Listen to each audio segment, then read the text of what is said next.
तुम्हारे बाप को नहीं आता तो तुम बाप को आउट ऑफ डेट समझने लगे इस बात के पीछे।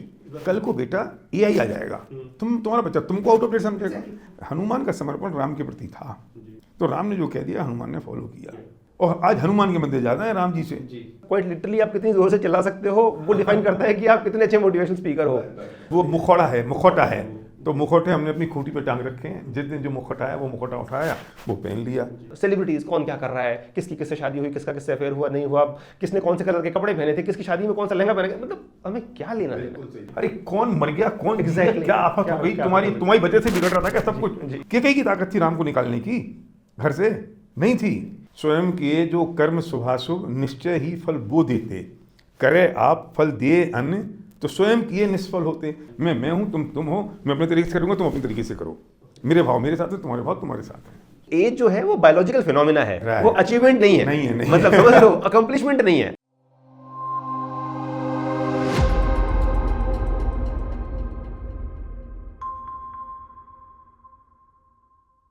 नमस्कार और आपका स्वागत है मेरे पॉडकास्ट इंस्पायरिंगली योर्स के एक और नए एपिसोड में। आज का पॉडकास्ट काफ़ी स्पेशल है बिकॉज मैंने ना कहीं पढ़ा था कि you should keep talking to wise people because life has questions which Google can't answer. आज का पॉडकास्ट काफ़ी कुछ वैसा ही रहा। आज हमारे गेस्ट हैं SP Bharill. Bharill sir definitely किसी इंट्रोडक्शन की मोहताज नहीं है, he is a motivational speaker. लाखों लोगों ने उनकी स्पीचेस को सुन के अपनी लाइफ में मोटिवेशन और क्लैरिटी को पाया है। आज हमने उनसे बहुत सारी बातें की, लाइफ के अलग अलग पहलुओं के बारे में, purpose of life, success, how to define a successful life और भी बहुत कुछ। So enjoy. नमस्कार sir, thank you very much, आप आए हमारे स्टूडियो और आपका बहुत बहुत स्वागत है हमारे पॉडकास्ट में। आप किसी परिचय के मोहताज ऑब्वियसली नहीं हैं और आपको दुनिया सुनती है क्वाइट लिटरली आपकी मोटिवेशनल टॉक्स को। तो वहीं से बात शुरू करते हैं सर। एसेंशियली मोटिवेशनल टॉक जो है पर्पस क्या है उसका, मतलब क्यों ज़रूरत है दुनिया को मोटिवेशनल टॉक की, और अंडरस्टैंडिंग, मतलब your understanding of motivational speaking. Shamsher, दो चीज़ें हैं अलग अलग, लोग इसमें बहुत कंफ्यूज होते हैं। एक है मोटिवेशन और एक है इंस्पिरेशन। इंस्पायर तो आदमी खुद ही अपने आप को करेगा, वो अंदर से आती है। मोटिवेशन बाहर से हो सकता है, वो एक्सटर्नल चीज़ है। मोटिवेशन से आदमी को एक दिशा मिलती है, एक सोच का नज़रिया मिलता है, उससे वो दिग्भ्रमित नहीं होता। लेकिन वो इंस्पायर तो खुद ही करेगा अपने आप को, वो दूसरा उसे नहीं कर सकता। ये मैंने अपनी बुक 18 चैप्टर्स में लिखा है बहुत अच्छी तरह से, और उसके लिए तो खुद को ही तैयार होना पड़ेगा। दुनिया में कोई ना कोई गाइडलाइन तो चाहिए, कोई एक गुरु तो चाहिए। और आजकल दुर्भाग्य है कि मेंटरशिप प्रोग्राम ख़त्म हो गया। पहले मेंटरशिप प्रोग्राम चलता था, गुरु होते थे, लोग गुरुकुल में जाते थे, बाप भी बेटे का गुरु होता था, बेटा भी बाप को गुरु मानता था। अब धीरे धीरे वो परंपरा ख़त्म हो गई, और जब ख़त्म हो गई तो जब आप अपने किसी को नहीं मानते तो किसी बाहर वाले को मान लो। तो दिशा तो चाहिए, तो दिशा मिल जाए और हम दिग्भ्रमित ना हो, इसके लिए मोटिवेशन की आवश्यकता है, और शायद वही वजह है जिस पे मैं काम करता हूँ। सर, जैसे आपने कहा कि मेंटर और मेंटी का जो रिलेशनशिप का जो कल्चर था रेदर इंडियन कॉन्टेक्स्ट में ना, गुरु होते थे, शिष्य होते थे, फिर जैसे कि आपने कहा कि पिता गुरु होता था, वो कहीं ना कहीं ख़त्म हो रहा है। अभी आजकल वो मेंटर मेंटी की बातें बहुत होती हैं कि mentorship, but practically day to day life में वो कल्चर थोड़ा कम हो गया है। मतलब आपको एक्टिवली सीख करना पड़ता है एक मेंटर, है ना, कि अगर आपको मेंटर चाहिए तो reach out to somebody, talk to somebody कि सर आप मेरे मेंटर बनोगे क्या। बाकी जो इनफॉर्मल स्ट्रक्चर था जिसमें एक मेंटर आपको बाय डिफ़ॉल्ट कल्चरल उसी में मिल जाता था, किसी गुरु के रूप में या किसी बड़े के रूप में या पिताजी के रूप में, वो कल्चर कहीं ना कहीं ख़त्म हो रहा है। और इसी पे मैंने आपका वीडियो कहीं एक देखा था जिसमें आपने कहा था कि हर राम को एक हनुमान चाहिए और हर हनुमान को एक राम चाहिए। तो उसके ऊपर थोड़ा मतलब उसके बताएंगे उसके बारे में। शमशेर, इसमें फ़र्क क्या है कि बाय डिफ़ॉल्ट पेरेंट्स बच्चों के गुरु होते ही हैं और होने चाहिए, लेकिन लोगों ने इंफॉर्मेशन और नॉलेज, सूचना और ज्ञान में फ़र्क समझना भूल गए हैं। तुम आज नए बच्चे पैदा हुए हो, तुम्हें व्हाट्सएप चलाना या फेसबुक चलाना ज़्यादा अच्छा आता होगा, तुम्हारे बाप को नहीं आता है। वो तुम्हारे पास में ज्ञान नहीं है, वो सिर्फ सूचनाएं हैं या एक टेक्नोलॉजी है। तुम्हारे बाप को नहीं आता तो तुम बाप को आउट ऑफ डेट समझने लगे इस बात के पीछे। कल को बेटा AI आ जाएगा, तुम्हारा बच्चा तुमको आउट ऑफ डेट समझेगा। तो ये टेक्नोलॉजी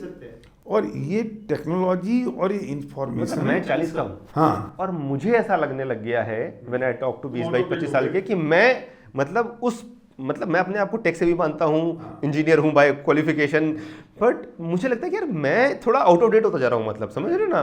तो आई एम श्योर कि जो एल्डर जनरेशन है पता चलिए इसमें और ज्ञान में फर्क है जी। ये आपके, अगर बाप को ये पता नहीं है तो आप बाप को मेंटर ही नहीं मानोगे जी। अरे वो जिंदगी का गुरु है। तो इसलिए जिंदगी में कोई ना कोई एक गुरु होना चाहिए, और बेस्ट ऑफ द बेस्ट है कि आपके पेरेंट्स हों। तो आपके पेरेंट्स होंगे तो आपको ज्ञान होगा, उनसे आपका सबमिशन होगा। जब गुरु मानोगे, मेंटर मानोगे तो सबमिशन होगा। ऐसा भी हो सकता है कि जिंदगी का गुरु तो मेरे पेरेंट्स हैं, आध्यात्मिक गुरु मेरे फलाने हैं, है ना, और मेरे बिजनेस के गुरु वो हैं। तो फिर जब वो गुरु होता है तो सबमिशन होना चाहिए, फिर वहाँ क्वेश्चन नहीं होता, तो वो सबमिशन होता है। जब वो सबमिशन होता है ना तो फिर आपकी ज़िंदगी में आप दिग्भ्रमित नहीं होते हो जी। प्रॉब्लम क्या है कि जब गुरु खत्म हो गया तो सबमिशन खत्म हो गया। अब सबमिशन खत्म हो गया तो समर्पण खत्म हो गया, मतलब, और समर्पण खत्म हो गया तो फिर आप तो छुट्टे सांड की तरह हो गए। Then you question everything. Yes.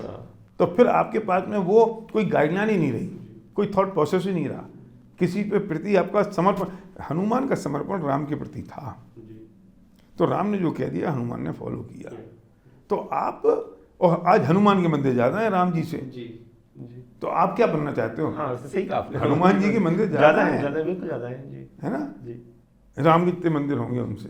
तो आप अगर बढ़िया शिष्य बन गए ना तो आपकी पूजा ज़्यादा होगी। गुरु बनने की कोशिश मत करो, गुरु किसी को बना लो। तो वो लर्न करने के लिए किसी को सबमिट करना पड़ता है, और सबमिशन सबसे बड़ी चीज़ है। इसलिए हम्बलनेस चाहिए, ह्यूमिलिटी चाहिए, है ना, जो कि शायद शॉर्ट सप्लाई में है। वो बिल्कुल शॉर्ट सप्लाई। और धीरे धीरे मैंने कहा ना, ये जो technology age, information age, social media का एज आ गया, इससे लोग अपने आप को ही समझने लगे, और फिर जाके यूट्यूब से सीखना शुरू कर देते हैं। यूट्यूब पर दुनिया भर का कचरा है। अरे आपका एक ट्रैक सेट होगा, फिर भले यूट्यूब से सीख लो, फिर क्या क्या सीख लोगे, क्या क्या देख लोगे, वहाँ तो दुनिया भर का कचरा भरा पड़ा है। एक बात दूसरी बात से के अंगिश में खड़ी हो जाती है। पर आपका, हाँ, आपका अगर एक दिशा नक्की है, फिर आप कहीं से भी सीख लो, यूट्यूब से सीख लो, यहाँ से सीख लो, वहाँ से सीख लो, तो आप सीख जाओगे। इतनी इन्फॉर्मेशन है जो आपस में एक दूसरे को कॉन्ट्रडिक्ट करती है।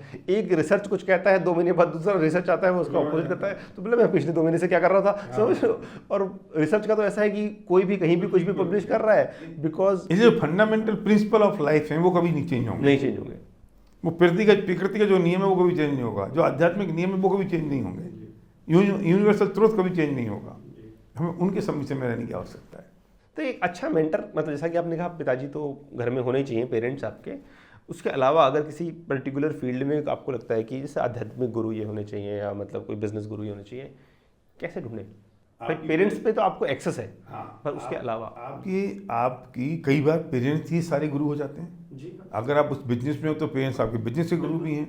अगर आप स्पिरिचुअल आपके पेरेंट्स हैं तो पेरेंट्स आपके स्पिरिचुअल गुरु भी हो गए। एट टाइम संभव है कि वो ना हो पाए सब में, कभी कभी ऐसा पॉसिबल है कि अगर वो सब में शामिल नहीं है तो फिर आपको अपना गोल नक्की करते हुए उस गुरु को ढूंढना होगा लॉजिकल तरीके से।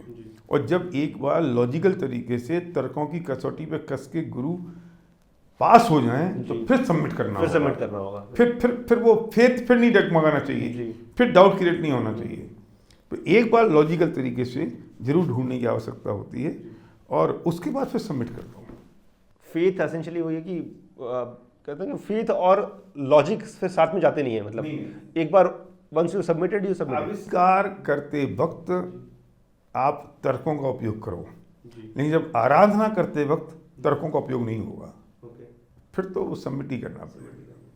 मैंने सुने हैं आपके वीडियोस, और जो मुझे मतलब पसंद आया आपके वीडियोस में वो प्राइमरली ये है कि वो मोटिवेशन के साथ साथ क्लैरिटी भी देते हैं, मतलब, और मुझे लगता है वो ज़्यादा ज़रूरी है। बिकॉज क्लैरिटी होगी तो अंदर से, जैसा कि आपने कहा, इंस्पिरेशन आ जाएगी अगर आपको क्लैरिटी है तो।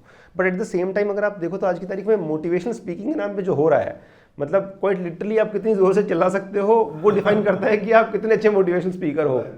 तो ये जो इंडस्ट्री, ये जो गलत डायरेक्शन में जा रही है, इसको मतलब सही कैसे किया जाए? अब सही तो कैसे किया जाए तो पता नहीं है मुझे, पर एक बात पक्की है कि किसी को जो जोर से बोल ले, जोर से चिल्ला ले, स्पीड से बोल ले, तेज़ी से बोल ले, ऊपर नीचे कर ले, बिना सोचे समझे कि कहाँ पे आरोह अवरोह होना चाहिए, क्या कंटेंट होना चाहिए, वो मोटिवेशनल स्पीकर ने टैग लगा लिया है और ख़ुद की पर्सनैलिटी में उसका असर है कि नहीं है। आप सबसे ज़्यादा इम्पैक्टफुल तब हो सकते हो कि जो आप लोगों से कह रहे हो वो आप अपनी ज़िंदगी में उतारते हो या नहीं, उसे आप फॉलो कर रहे हो या नहीं, या आपने पढ़ लिया और पढ़ के आपने लोगों को सुना दिया। आपने पढ़ा, आपने सोचा, आपने उस पर विचार किया, फिर आपने अपने पे ढाला, फिर आपने लोगों को कहा, तब वो इम्पैक्टफुल होता है। वरना लोग आते हैं ताली बजा के चले जाते हैं, वो इम्पैक्टफुल ही नहीं होते और इसलिए उन पर फिर वो रेस्पेक्ट का भाव भी नहीं आता। ठीक तो कैसे करेंगे? लोग ही ठीक कर देंगे। एक बात सुनेंगे, दो बात सुनेंगे, उसका सुनना बंद कर देंगे, कह रही यहाँ कुछ मिलने वाला नहीं है। तो उन खोखी और खोखली बातों से आप बहुत लंबे समय तक नहीं चल सकते। एसेंशियली जो आप कह रहे हैं उसको जीना, उसको आत्मसात करना ज़रूरी है। अदरवाइज मतलब वो दिखता है, मतलब वो दिखेगा एक पॉइंट पे आके लोग पहचान जाएंगे कि आप एसेंशियली एक मास्क पहन रखा है आपने, जो आप कैमरे के सामने आते हो कुछ कहते हो, वो मुखौड़ा है, मुखौटा है। तो मुखौटे हमने अपनी खूंटी पे टांग रखे हैं, जिस दिन जो मुखौटा है वो मुखौटा उठाया, वो पहन लिया, तो उससे तो ज़िंदगी नहीं चलती। एसेंशियली ये जो मोटिवेशनल स्पीकिंग की जो इंडस्ट्री है, ये प्राइमरी पर्पज़ यही है इसका कि सपने बेचते हैं ना, मतलब कि आप कामयाब हो सकते हैं, कामयाबी का जो सपना है वो इवेंचुअली बेचा जाता है। या मतलब पर्पज़ वही है, कोई आपको सुन रहा है तो इसीलिए सुन रहा है आपको, या किसी भी मोटिवेशनल स्पीकर कि कहीं ना कहीं वो कामयाब होना चाहता है, उसे लगता है कि मैं कुछ ऐसा सीखूंगा जो शायद मुझे कामयाब होने में मतलब मदद करेगा। ऐसा नहीं है, मैं सारे क्वेश्चन को बीच में रोक रहा हूँ। मोटिवेशन का मतलब अकेला ये नहीं कि कामयाब होना है, एक एरिया है। मोटिवेशन तो इस बात पे भी है कि आदमी स्ट्रेस में वो डिस्ट्रेस कैसे हो। मोटिवेशन तो ट्रेनिंग है, टीचिंग है, लर्निंग है। आप उसे नाम मोटिवेशन दे दो, लेकिन अकेला इतना नहीं कि वो सपने वैसे पूरे करे, वो एक पार्ट है। सिर्फ जोश भरना नहीं है, मतलब क्लैरिटी देना और समझाना भी, मतलब हाँ, सिर्फ जोश भरना नहीं है, जिंदगी की जो प्रिंसिपल हैं, ट्रेनिंग है, स्किल सेट है, वो सिखा रहे हो कि जिंदगी को जिया कैसे जाए। मुझे लगता है वही सही मायने में मोटिवेशन स्पीकिंग होनी चाहिए, जो कि जो हो गया है वो एसेंशियली जोश भरना रह गया है। हो तो कुछ भी गया है, लेकिन होना ही चाहिए, होना ये चाहिए, आइडियली ये होना चाहिए जी। तो एसेंशियली पर मुझे लगता है कि एक जो बहुत बड़ा चैलेंज आता है वो आता है कि सक्सेस को समझना। होना हर कोई चाहता है, और पर वो एग्जैक्टली सक्सेस है क्या, उसको डिफाइन करना एक बहुत अपने आप में एक बहुत बड़ा चैलेंज भी है और एक बहुत इंपॉर्टेंट स्टेप है, ताकि आप एक सफल जिंदगी जी सकें। और अगर आप परिभाषा ही गलत सेट कर दोगे तो ऑफ कोर्स आप अपना गोल भी गलत बना लोगे, फिर आप उस गलत गोल के पीछे चल दोगे। तो आपकी अंडरस्टैंडिंग में और आपके जो अनुभव रहा है अभी तक जिंदगी का, एक सक्सेसफुल लाइफ क्या है? शमशेर, क्वेश्चन बहुत बढ़िया है और अच्छा क्वेश्चन तुमने पूछा है। मैं ये कहता हूँ कि लाइफ तो फुल ऑफ चैलेंजेज है। लाइफ में चैलेंजेस तो होते ही हैं, और ये हो ही नहीं सकता कि चैलेंजेस किसी की लाइफ में ना हो। जब चैलेंजेस ख़त्म हो जाएंगे तो आप फिर भगवान बनने की राह पे चल पड़ोगे। मैं ये कहता हूँ कि सफलता के मायने कि how to overcome the challenges. Challenges तो हैं और लाइफ फुल ऑफ चैलेंजेस है। आपने उन चैलेंजेस को किस तरीके से रिजॉल्व किया, उनको कैसे ओवरकम किया, इससे सिद्ध होता है कि आप सफल हैं या नहीं हैं। जैसे मैं एग्जांपल देता हूँ, अभी घाटा लग गया, 10 करोड़ का घाटा लग गया। अब आप इसे कैसे रिएक्ट करोगे, इसे कैसे ओवरकम करोगे? फड़फड़ाओगे, परेशान हो जाओगे, शॉर्टकट ढूंढोगे, दूसरा रास्ता निकालोगे, फिर लॉटरी करोगे, लूट खसोट करोगे, एक रास्ता है, या कोई दूसरा रास्ता भी हो सकता है इसका। तो मैं ये उस भाषण में नहीं जाना चाहता हूँ कि जब 10 करोड़ का हटाओ तो कैसे ओवरकम करो। पर चाहे पति पत्नी का चैलेंज हो, चाहे माँ बाप के साथ चैलेंज हो, चाहे सास बहू का चैलेंज हो, चाहे देवरानी जेठानी का चैलेंज हो, चाहे बाप बेटे का चैलेंज हो, चाहे फाइनेंशियल चैलेंज हो, एनीथिंग, चाहे परीक्षा में बच्चा फेल हो गया हो उसका चैलेंज हो, कोई भी चैलेंज है, आपने कैसे उसे किस तरीके से ओवरकम किया। इसलिए मैं कहता हूँ ज़िंदगी में एक चीज़ होनी चाहिए, हम शांति कैसे खरीदें, हाउ टू बाय पीस। मेरे फादर एक बात कहते हैं, कुछ भी करो पर जो भी करो ना, तो जीवन में शांति कैसे होगी ये नक्की करो। तो जो दिशा आप अपना रहे हो उससे आप अशांति मोल ले रहे हो कि शांति मोल ले रहे हो, शांति खरीद रहे हो कि शांति खरीद रहे हो, तो आप ऑटोमेटिकली सफलता की राह पे चल पड़े। सफलता के माने ये तो नहीं है कि आप बस 1 करोड़ के 10 करोड़, ये तो सफलता के माने नहीं है कि आपके एक पोस्ट पर फेसबुक की कितने लाइक 100 लाइक्स आ रहे हैं कि 1000 लाइक्स आ रहे हैं। सफलता के माने ये तो नहीं है कि आपको कितने लोग जानते हैं, कितने लोग नहीं जानते हैं। ये कोई डेफिनेशन नहीं है, क्योंकि ये सब वेरिएबल है। कोई किसी में खुश है, कोई किसी में खुश है। लेकिन आपने अपने चैलेंजेस को ज़िंदगी में कैसे ओवरकम किया और कैसे आपने पीस बाय की, वो सबसे बड़ी बात है। ये बहुत सही कहा आपने, बिकॉज मुझे भी एक मतलब हर आदमी उसी ज़िंदगी के कर्व से गुजरता है, और एक उम्र थी मेरी जब मुझे लगता था कि बहुत सारा पैसा कमाएंगे, बहुत कामयाब हो जाएंगे, in the sense traditional sense में कामयाब हो जाएंगे और किसी कंपनी के CEO वगैरह बन जाएंगे, बहुत सारा पैसा होगा और रेपुटेशन होगी, एंड देन कामयाब हो जाएंगे। देन एक वक्त आया गुजरा कि यार ये नहीं है, मतलब ज़िंदगी में खुशी चाहिए, मतलब ये चाहिए पर ज़िंदगी में खुशी चाहिए, वो सक्सेस के सही मायने हैं। फिर एक स्टेज वो भी निकल गई, फिर लगता है कि खुशी भी क्षणिक है, मतलब वो आती है जाती है, एसेंशियली सुकून चाहिए, मतलब कि ज़िंदगी में सुकून है तो ये कामयाब ज़िंदगी है। और काफ़ी हद तक मतलब आपके थॉट्स उसी लाइन पे थे, तो अभी मैं ज़िंदगी उसी स्टेज पे हूँ जहाँ मुझे लगता है कि सुकून है तो सब ठीक है, सुकून डिस्टर्ब नहीं होना चाहिए ज़िंदगी में। पैसा आपको सुविधा दे सकता है पर खुशी नहीं दे सकता, तो सुविधा और खुशी में फ़र्क है। लोग समझ नहीं पाते, मुझे सुविधा चाहिए या खुशी चाहिए। जब ये फ़र्क समझ जाएगा ना आदमी तो काम हो जाएगा। हाँ, मतलब जैसे मुझे लगता है कि सुविधा जो है वो खुशी के लिए ज़रूरी है पर काफ़ी नहीं है। हाँ, तो बिल्कुल। अंग्रेजी में कहते हैं ना कि उस हद तक ही आपको सुविधा चाहिए जिस हद तक उस सुविधा से आपको खुशी मिले। जी, इसे हम कहते हैं यार मुझे कंफर्ट चाहिए, पर उस स्तर तक तो चाहिए। जी जी, पर उसके ऊपर तो नहीं चाहिए, उसके ऊपर नहीं चाहिए। जी, और एक सर एसेंशियली इस स्टेज पे आके लगभग 40 का हूँ मैं, 38-39 के आसपास, तो अब एक लगने लगता है ना कि वो पर्पस ऑफ लाइफ क्या है। एसेंशियली एक सफल ज़िंदगी जीने के लिए आपको पहले ज़िंदगी का उद्देश्य पता होना चाहिए, और समहाउ मतलब मैं और काफ़ी लोग स्ट्रगल करते हैं उस चीज़ को लेके। At times you feel like कि देयर इज नो पॉइंट, मतलब है ना कि द ओनली पॉइंट इज कि there is actually no point, आपने जन्म लिया मर जाओगे, क्या पॉइंट है। एट टाइम्स यू लगेगा कि नहीं यार, मानव रूप में जन्म लिया है तो कुछ तो पर्पस होगा जीवन का। तो एग्जैक्टली मतलब क्या है पर्पस लाइफ का, मतलब क्यों है हम यहाँ पर और क्या पर्पस है लाइफ का, मतलब जिए तो कैसे जिए। समझे इसका आंसर तो काफ़ी लंबा है, फिर भी मैं उसे क्रिस्प करके देना चाहता हूँ। पर्पस होगा, उसके बाद एक्शन होगा। लोग गलती क्या करते हैं, एक्शन शुरू कर देते हैं, पर्पस पता नहीं होता। पर्पस वहाँ से शुरू होगा जब आपकी लाइफ का एक ड्रीम होगा। जब मैं ड्रीम की बात करता हूँ तो मैं कोई मेटेरियलिस्टिक ड्रीम की बात नहीं करता हूँ। ड्रीम का मतलब होता है लक्ष्य, टारगेट, गोल, पर्पस, ये ड्रीम के अंतर्गत आता है। लेकिन हमको क्या लगता है कि ड्रीम का मतलब हो गया मतलब मेटेरियलिस्टिक, मछली चाहिए, फलाना चाहिए, घर चाहिए, ये चाहिए, तो मतलब वो हमारा ड्रीम का पार्ट है। लेकिन मुझे लाइफ में पीस चाहिए, वो भी तो एक ड्रीम है। जी जी जी, मुझे लाइफ में अगर पीस चाहिए तो वो मेरा ड्रीम है, ड्रीम है तो मेरा पर्पस बन गया। मेरा पर्पस ये है कि मुझे कुछ लोग जाने, तो जाने अगर ये पर्पस है तो किस रूप में जाने, आतंकवादी के रूप में जाने या सैनिक के रूप में जाने, आपको लोग आपने उनकी ज़िंदगी को छुआ इस रूप में जाने, ये आपने उनको लूटा इस रूप में जाने, और किस हद तक जाने, वो डिफाइन होना चाहिए। तो purpose of life should be very much specific, define, yes, individual, define, personalize, ये होना चाहिए। और फिर उसे मैं ऐसे भी मानता हूँ कि वो अकेला इसी जन्म के लिए नहीं होना चाहिए, क्योंकि जन्म के बाद भी तो कुछ है। मैं कौन हूँ, मैं कहाँ से आया हूँ, मैं कहाँ जाने वाला हूँ, इन प्रश्नों के उत्तर भी तो कभी मिलने चाहिए कि नहीं। कि आए खाए पिए सोए गए, नाम कमाया नहीं कमाया, बदनामी हुई, मर गए, 4 आदमी उठा के शमशान ले गए, छुट्टी हो गई, ये तो नहीं है ना। कभी ये सोचा है कि मैं कौन हूँ, मैं कहाँ से आया हूँ? जब सोचता हूँ बड़ा कंफ्यूज हो जाता हूँ। हाँ, तो उसके उत्तर है ना, उसके उत्तर हैं, तो मैं मेरे साथ अलग से बैठना पड़ेगा उसके लिए, अवश्य बैठेंगे। और फिर मैं यहाँ से कहाँ जाऊँगा, इन प्रश्नों के उत्तर चाहिए। तो वो अल्टीमेट पर्पज ऑफ लाइफ वो है। अकेला लोग समझते हैं ठीक है यार मैंने पैसा कमा लिया, मेरा काम खत्म, तो इसमें उनको भी शांति और सुकून नहीं मिलेगा। तो हमें ये भी सोचना पड़ेगा। तो स्पिरिचुअल पर्पज हमारी लाइफ में कितना है, मेटलिस्टिक हमारा पर्पज हमारी लाइफ में क्या है।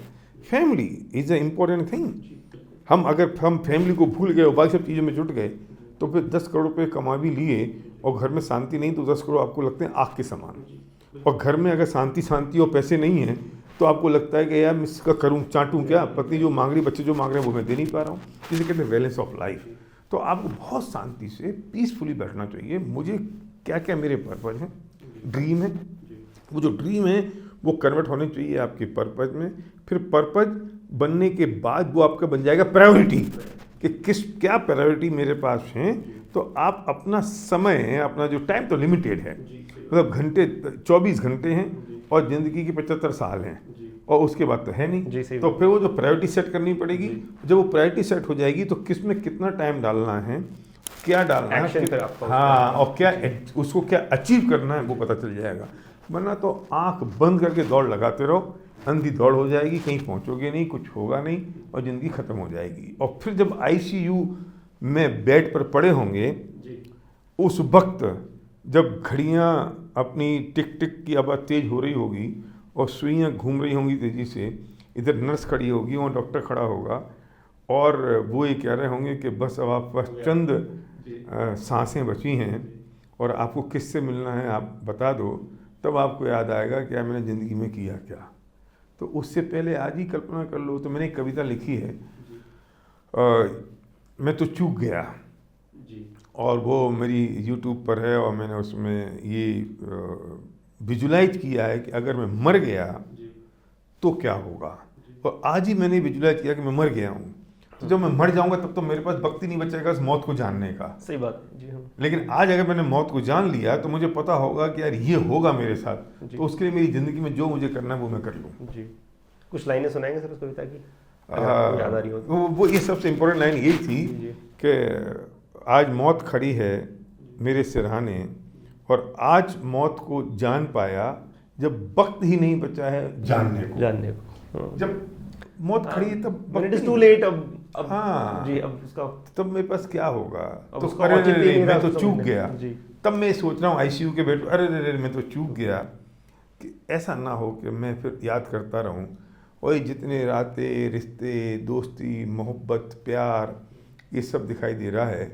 ये सब जब प्राण निकल जाएंगे तो यही आपको रस्सी से कसेंगे, यही ठटरी पे बांधेंगे, यही शमशान घाट ले जाएंगे और 3 दिन रोएंगे, चौथे दिन से लाइफ ऐसी हो जाएगी। 3 महीने आपको याद करेंगे, 3 साल लोगों से इसकी चर्चा करेंगे, उसके बाद सब खत्म हो जाएगा, रूटीन लाइफ हो जाएगी। और आपने अपनी ज़िंदगी का अमूल्य समय जिनके लिए डाल दिया, अपने आप को ख़त्म करके जिसके लिए कुछ नहीं किया, उसका एंड ऑफ द डे तो ये रिजल्ट आने वाला है।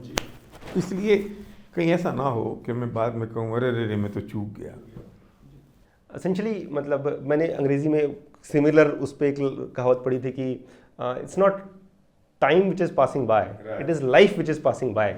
ये वक्त नहीं गुजर रहा है, ज़िंदगी गुजर रही है और ये मतलब निकल रही है। तो एक सर्टेन सेंस ऑफ पर्पस और एक सर्टेन सेंस ऑफ अर्जेंसी होना चाहिए कि भाई जीवन है, लिमिटेड है, और उसका भी जैसा कि आपकी बुक में लास्ट में लिखा गया है कि वो साइन पोस्ट नहीं है कि कहाँ खत्म होगा, वो कहीं भी खत्म हो सकता है। ये भी खत्म हो सकता है। एसेंशियली लोग कहते हैं टाइम इज मनी, मैं कहता हूँ यार टाइम इज मनी नहीं, time is life. Time is life, time is life. वो लाइफ जा रही है और हमें वो सेंस ऑफ अर्जेंसी होनी चाहिए। हमें वो, मैं इसे कहता हूँ कि तुमने अगर ज़िंदगी में 2 घंटे कम सोए तो तुम अपनी ज़िंदगी, पूरी ज़िंदगी के समय में 10 घंटे बचा लेते हो, 10 साल बचा लेते हो। सॉरी, 2 घंटे रोज अगर कम सोए ना, तुम 10 घंटे सो रहे हो, 8 घंटे सो, 8 घंटे सो रहे हो, 6 घंटे सो, तो तुमने अपनी पूरी ज़िंदगी के 10 साल बाय कर लिए और वरना बर्बाद कर रहे हैं। तो ये इतना शॉर्ट पीरियड है हमारी ज़िंदगी का और हम उसे कहाँ ख़त्म कर रहे हैं, कहाँ बर्बाद कर रहे हैं, हमें पता है। इसलिए वो सेंस ऑफ अर्जेंसी चाहिए। और मैं इसका बेस्ट एग्जांपल देता हूँ सेंस ऑफ अर्जेंसी का। जब आपको पतले दस्त लगे हों जी और पजामे का नाड़ा खुल नहीं रहा हो जी, हाँ। तो आपको लगता है ना यार जिस स्पीड से आप उसे खोलते हो उसे कहते हैं सिंगल माइंडेड फोकस। उसके अलावा कुछ नहीं, यही चाहिए और कुछ नहीं चाहिए। और फिर अगर कोई फोन बज जाए तो उठाते हो नहीं जी। लेकिन आप पढ़ रहे हो तो फोन उठा लोगे, पत्नी से बात करते हो फोन उठा लोगे जी। आप भगवान के मंदिर में तो ही फोन उठा लेते हो, बाद में बात करता हूँ, अरे यार व्हाट इज गोइंग ऑन। सही बात। एक पजामे का नाड़ा जब खुल नहीं रहा है और आपको पतले दस्त लगे हैं तब आप कोई काम नहीं है, फिर कोई फोन नहीं उठाते हो। इसे कहते हैं sense of urgency. Talking of sense of urgency, मुझे लगता है काफ़ी, जैसे मैं बोलूँगा काफ़ी ज़्यादा सभी के साथ आज की तारीख में वही चैलेंज है कि डिस्ट्रैक्शन इतने ना, मतलब आप सोशल मीडिया है, फिर अभी एज अ सोसाइटी अगर आप एक लार्ज नंबर ऑफ ऑडियंस है जिनको रहता है, ऑलमोस्ट सभी मैं बोलूँगा, जिनको अनरिलेटेड अनइम्पॉर्टेंट कामों में भी इंटरेस्ट है। मैं खुद भी दोषी हूँ उसका। मतलब सेलिब्रिटीज़ कौन क्या कर रहा है, किसकी किससे शादी हुई, किसका किससे अफेयर हुआ नहीं हुआ, किसने कौन से कलर के कपड़े पहने थे, किसकी शादी में कौन सा लहंगा पहने, मतलब हमें क्या लेना देना, क्वाइट लिटरली हमें क्या लेना देना। मतलब अगर मुझे शाहरुख खान पसंद भी है तो वो एज एन एक्टर पसंद है, मेरा उसका रिश्ता आइडियली मूवी तक खत्म हो जाना चाहिए। 3 घंटे जो पिक्चर देखी वहाँ हुआ, बात खत्म। उसने अच्छा काम किया, मैंने 250 रुपए का टिकट खरीद के उसको दिया, उस 250 में से 100 रुपए उसको पहुंच गए, उसका मेहनत था ना, बात बराबर हो गई। उसके अलावा वो रोड की उस तरफ है, मैं इस तरफ हूं, तो मुझे क्रॉस करके उस तरफ क्यों जाना है, मतलब मुझे क्या लेना देना उससे। बट समहाउ वो नहीं है, मतलब दुनिया पूरी जो है वो उसी पर्पज। तो ऐसा क्यों लगता है, मतलब सेंस ऑफ पर्पज नहीं है शायद? नहीं है, सेंस ऑफ पर्पज नहीं है। लोगों को ये पता नहीं है करना क्या है। लोगों की जिंदगी स्क्रॉलिंग में बीत रही है, चाहे व्हाट्सएप की स्क्रॉल करनी हो, चाहे फेसबुक की, चाहे इंस्टाग्राम की।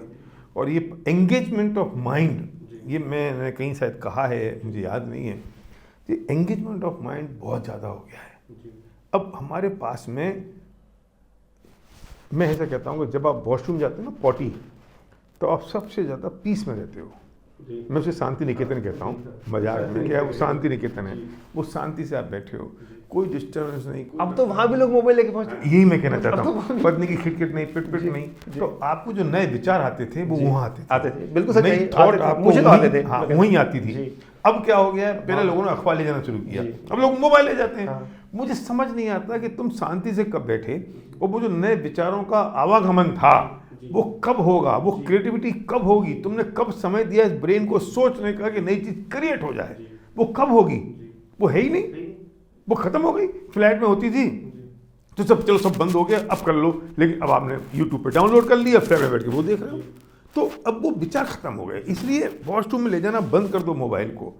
सबसे पहले आंख खुलती है, फोन पे हाथ जाता है और देखते हैं, सोते सोते तुमने वो फोन देखा था जी, आंख खुली 6 बजे तब तुमने फोन देखा, अरे कौन मर गया, कौन क्या आफत हो गई, तुम्हारी वजह से बिगड़ रहा था क्या सब कुछ, और जब तक ये नहीं था तो सुधर जाएगा, 2 घंटे पता चलेगा तो क्या हो जाएगा। इसलिए मैं 80% टाइम जब मैं घर होता हूँ तो मैं अपने फोन को 10 बजे तक बंद रखता हूँ। तब तक इसलिए बंद, इसलिए कि कोई आए भी नहीं, मैं डिस्ट्रैक्ट भी नहीं हूँ, अपना पढ़ना है, लिखना है, मेडिटेशन करना है, जो करना है वो मैं करूँ, वो मेरा पर्सनल टाइम है। वरना अपनी ज़िंदगी का पर्सनल टाइम खत्म हो गया तो क्रिएटिविटी खत्म हो गई, वो विचार खत्म हो गए, वो चिंतन खत्म हो गया, वो ध्यान खत्म हो गया।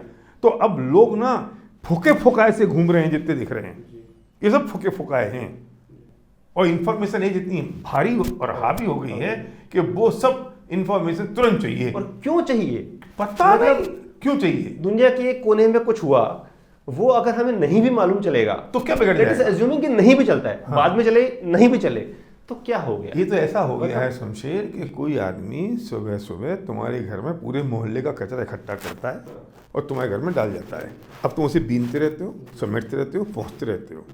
ऐसे ही पूरी सोशल मीडिया पे हो, चाहे अखबार में हो, इन सब दुनिया का कचरा इकट्ठा होके, किसी ने चड्डी पहनी, किसी ने सुसु साफ करी, किसी ने पोटी साफ करी, उसने फोटो लेके सोशल मीडिया पे डाल दी, तुम देखते फिर रहे हो, वो डाल रहा है। और वो मार्क जकरबर्ग कितना होशियार है कि तुम डालो ये पढ़ेंगे, तुम डालो, तुम वो डालेगा तुम पढ़ो, सप्लाई एंड डिमांड सब अपने एंगेज है, वो पैसे बना रहा है और तुम तो अपनी जिंदगी बर्बाद कर रहे हो उसमें।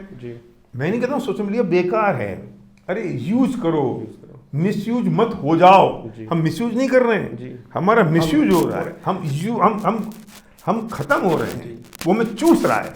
आप जितना यूटिलिटी है, जितनी आवश्यकता है, हर चीज़ के प्लस होते हैं, माइनस होते हैं, नेगेटिव होते हैं, उसका बेनिफिट ले लो।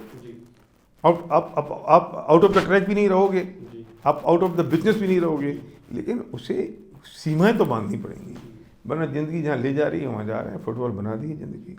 वो सही है, वो मतलब एसेंशियली काफ़ी लोग, इनफैक्ट मुझे भी ऐसा लगता था कि यार फ़ोन को ना ऑफ नहीं करेंगे, साइलेंट कर देंगे, कि कहीं कुछ अर्जेंट आ गया तो।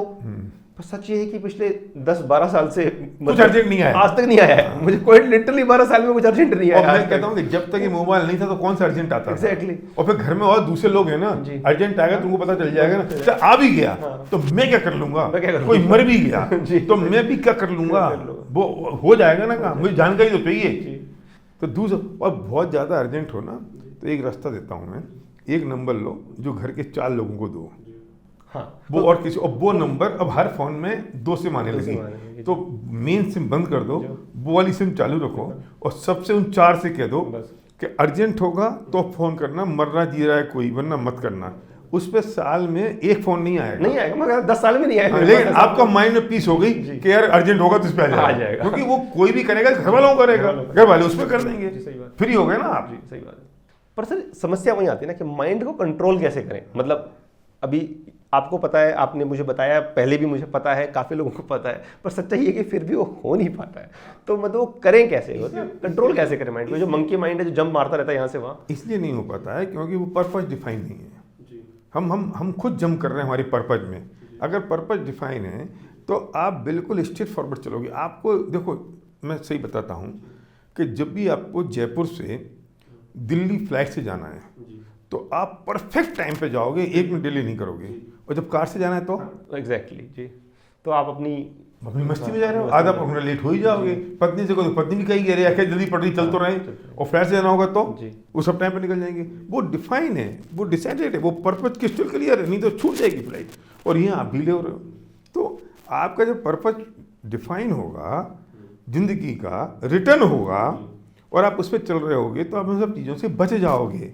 नहीं, अभी तो फुटबॉल जैसी जिंदगी है दोस्त, जहाँ पे बॉल गई वहाँ चली गई, जहाँ लात मारी वहाँ निकल ली, जिसने लात मारी उस डायरेक्शन में चली गई। जिंदगी फुटबॉल बना रखी है। If you don't have your plan then you have to plug in somebody's plan. मैं 11th फ्लोर पर रहता हूँ और मैं लिफ्ट के अंदर घुसा और मैंने अगर 11 नंबर नहीं दबाया तो कोई मुझे 5 पे खींच लेता है, कोई मुझे 8 पे खींच लेता है। एग्जाम्पल बहुत इंटरेस्टिंग है। हाँ, सही बात है। क्यों? क्योंकि if you don't have plan, मेरे पास कोई प्लान नहीं है, then you have to plug in somebody's plan. तो मुझे उसमें उसके प्लान में फिट हो गया। अब आपके पास कोई पर्पज नहीं है, कोई प्लान नहीं है, तो आप कभी सोशल मीडिया को खींच लेता है, कभी व्हाट्सएप आपको खींच लेता है, कभी दोस्त खींच लेता है, कभी दारू खींच लेती है। तो कुछ भी आया, जहाँ बैठ गए, गप्पे मार रहे हो, आप किसी में भी रस ढूंढने की कोशिश करते हो, आपको मालूम ही नहीं है, डायरेक्शन ही पता नहीं है लाइफ का, तो सब बर्बाद हो जाते हैं। जी, एसेंशियली जो कंट्रोलिंग द माइंड की अपन बात कर रहे थे, इसका एक एलिमेंट वो भी है living in the moment. Because आप उस मोमेंट में नहीं जी पाते, बिकॉज आपका दिमाग आपके कंट्रोल में नहीं है। इसका भी रिसेंटली मेरे साथ हुआ था। मैं बांसवाड़ा के पास गया था घूमने, वो माही डैम है, वहाँ पे बहुत सुंदर जगह है। और जैसे हमने गाड़ी लगाई मुझे लगा बहुत अच्छी जगह है। और जो फर्स्ट थॉट जो मेरे दिमाग में आया, मतलब मैं खुद सरप्राइज था बाद में जब मैंने उसको बाद में एनालाइज किया। फर्स्ट थॉट आया कि यार इतनी सुंदर जगह है, यहाँ तो फिर आएंगे यार। एंड आई एम लाइक, बाद में जब मैं सोचा था कि मैं जयपुर से क्वाइट लिटरली 600 किलोमीटर चल के गया हूँ, उस मोमेंट पे मैं वहाँ हूँ और मेरे थॉट में चल रहा है कि दोबारा आऊँगा। मतलब मैं उस मोमेंट को जी नहीं रहा हूँ। मतलब वो मोमेंट मुझे अच्छा भी लग रहा है, बट मेरी लाइफ में दोबारा आने पे ज़्यादा फोकस है उस मोमेंट को जीने पे। तो मतलब कैसे करें लिव इन द मोमेंट जो है, एसेंशियली बात फिर वहीं आ जाती है घूम के कि माइंड को कंट्रोल कैसे करें। देखो, कुछ चीज़ें ऐसी होती हैं, इसमें एक एग्जांपल और भी है कि आजकल हम अपने लिए नहीं जी रहे हैं, हम दूसरों की ज़िंदगी जी रहे हैं। जी, आप किसी जगह गए माही डैम पे, आप सबसे पहले फ़ोटो खींचते हो। जी हाँ, अरे भाई देख तो ले उसको। जी हाँ। तो फोटो क्यों खींच रहा है? क्योंकि तुरंत इंस्टाग्राम पे डालना है। किसके लिए? अपने लिए नहीं, दूसरों के लिए। अभी के लिए नहीं, बाद के लिए। बाद में कभी वो फोटो देख नहीं रहा, एल्बम में देख भी लेते थे। अब तो 1 लाख फोटो होंगे आपके पास, आपकी गूगल ड्राइव पर, बाद में देखे नहीं होंगे।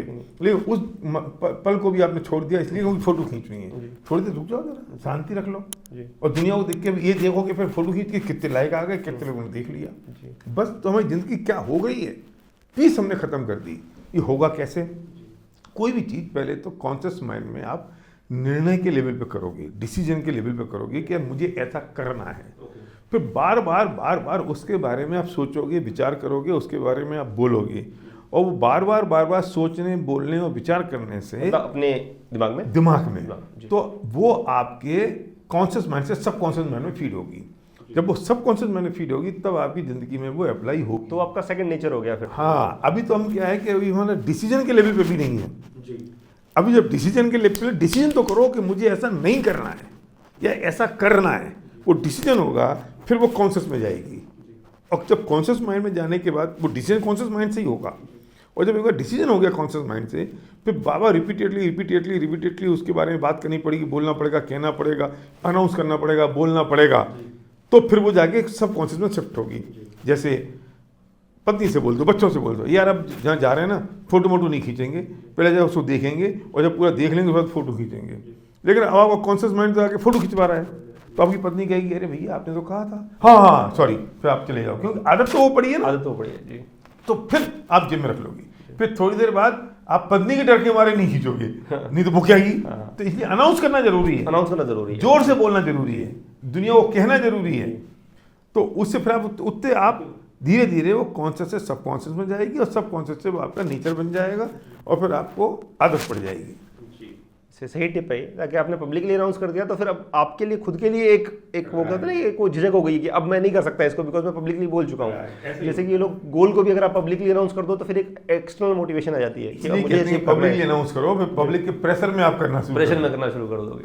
सही है, मतलब अगर अंदर से उतनी मोटिवेशन नहीं आ रही तो एटलीस्ट बाहर से प्रेशर क्रिएट कर लो कि आपको करना ही पड़े जी। वो कहते हैं स्विमिंग सीख नहीं पा रहे हो, जंप नहीं मार पा रहे हो, तो किसी से धक्का लगवा लो कि एक बार पहुंच जाओ उसके अंदर, तो मजबूरी में कुछ तो हाथ पैर मारोगे। सही कहा आपने। एक मेरा जो इस पॉडकास्ट को शुरू करने का गोल था वो ये भी था कि मुझे लगता है काफ़ी कुछ प्रबुद्धजनों से मिलूं और कुछ ज़िंदगी के बारे में सीख सकूं जिन चीज़ों से मैं स्ट्रगल कर रहा हूं। और कहते हैं अंग्रेजी में मैंने कहीं पढ़ा था कि वो you should talk to wise people because still there are questions which Google can't answer. और मुझे लगा कि हाँ बात सही है, मतलब ना कि ये गूगल के आंसर से नहीं है, ये किसी कोई समझदार इंसान ही आपको बता सकता है। और उसमें एक सवाल मेरा ये है कि जिससे मैं पर्सनली काफ़ी स्ट्रगल कर रहा हूँ, which is about forgiving people. मैं मतलब my mother passed away some 5 years back.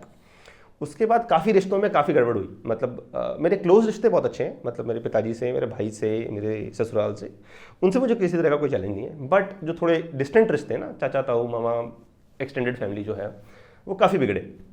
और समहाउ मुझे लगता है कि मैंने अपना स्टैंड लिया, सही लिया, बट मैं स्ट्रगल कर रहा हूँ। मुझे लगता है कि उन्होंने जो किया गलत किया तो चीज़ें बिगड़ी, पर लोगों को माफ़ करें तो कैसे करें, मतलब। और मैं बहुत स्ट्रगल कर रहा हूँ उस चीज़ को लेके, नहीं कर पा रहा हूँ। और या is it okay to just like cut off people and just कि नहीं हो रहा माफ़, छोड़ना है, हो गया, अभी ज़रूर थोड़ी कि हर किसी को माफ़ किया जाए। समझे, तुमने एक एक क्वेश्चन इतना बड़ा बड़ा पूछ लिया जिसमें 1 घंटा लग जाए जी।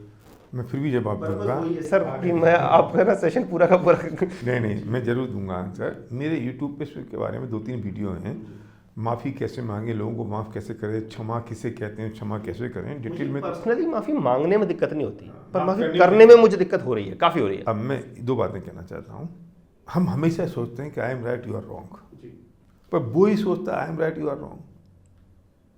वो भी तो सोचता है I am right, you are wrong. और मुझे आपको माफ़ी मांगने में तकलीफ नहीं है।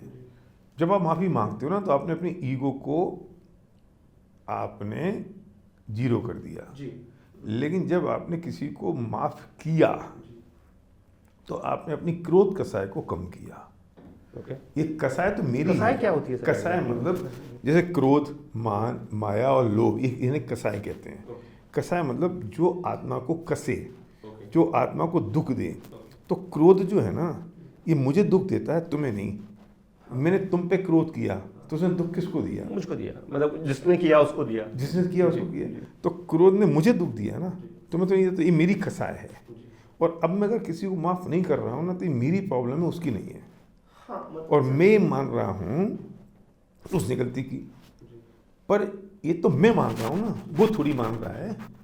और सुनना एक सबसे बढ़िया बात कहता हूँ, मैंने 4 लाइन लिखी हैं कि जिससे नफरत करता हूँ मैं, उसने खरीद लिया मुझे।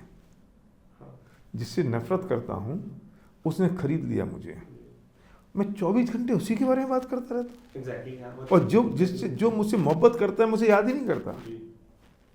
वो खरीद लिया, बिना पैसों में खरीद लिया उसने, जिससे मैं नफरत कर रहा हूँ।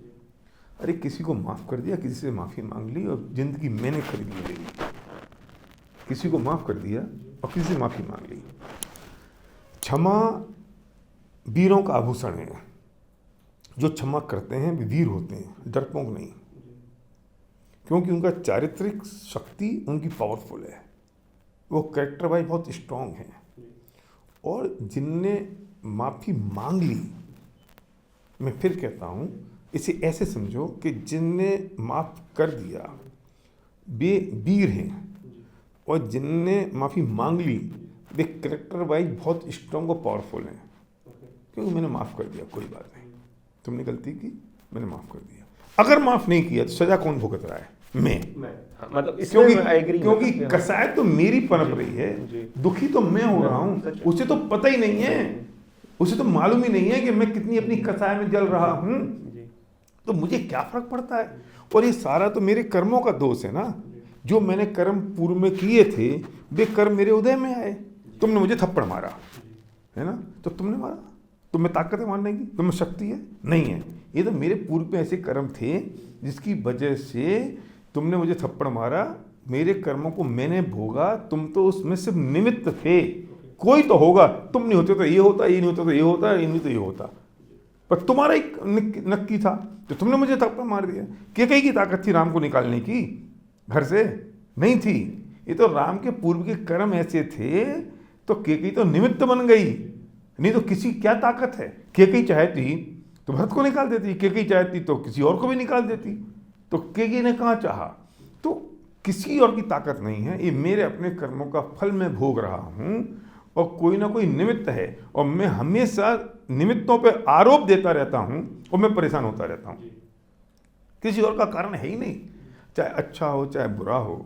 इसलिए माफ करना वो आपके चरित्र को दिखाता है कि आप कितने बड़े चरित्रवान हैं, कितने बड़े आप आदर्श हैं। आप तो राम ने केकई को माफ किया कि नहीं किया? वो राम थे ना, हाँ, समस्या तो वही कि मैं राम नहीं हो पा रहा। आप राम क्यों नहीं हो पा रहे हो?